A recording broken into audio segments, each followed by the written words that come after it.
All right, guys, day 20. Hit some fast pull-ups, some fast diamond push-ups, and some fast body weight squats. So yesterday I did some pause reps, so today I did some explosive speed reps. And these felt pretty good.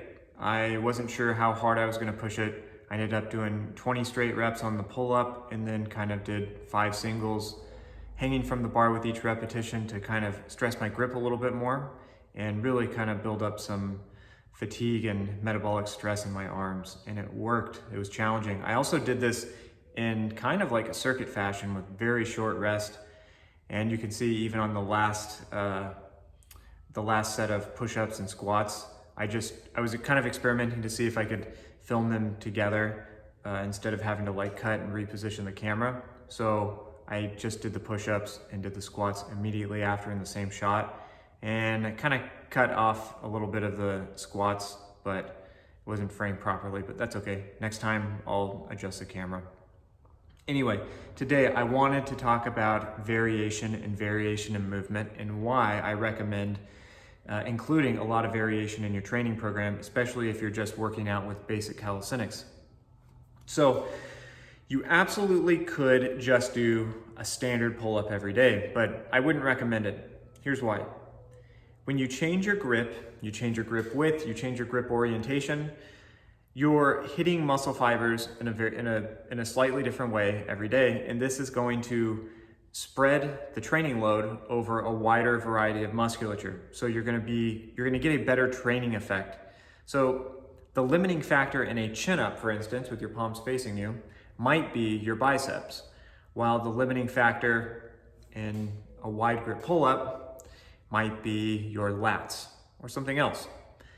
And the fact that there are different limiting factors with each movement makes for a really compelling case as to why you should vary some of these movements, right? Because if you just stress the heck out of your biceps and they got a very good stimulus from training the chin up, and now you want to hit the lat harder the next day, well, you can switch to the pull up, and perhaps the lat is the limiting factor there, so the biceps aren't hit as hard, therefore they can actually recover a little bit more.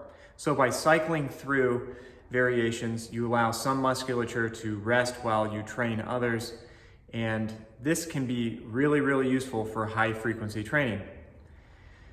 Also, when it comes to injury prevention, it's the same sort of principle. The same principle applies. So, you know, like a chin-up might stress your elbows a little bit, and to prevent getting golfer's elbow, which is common in people that do high volume and high frequency chin-ups, you might switch to a pull-up, and that might alleviate some of that strain on the elbow, allow it to recover while you train something else. So the connective tissue and the soft tissue, the joints, they get some relief through this variation.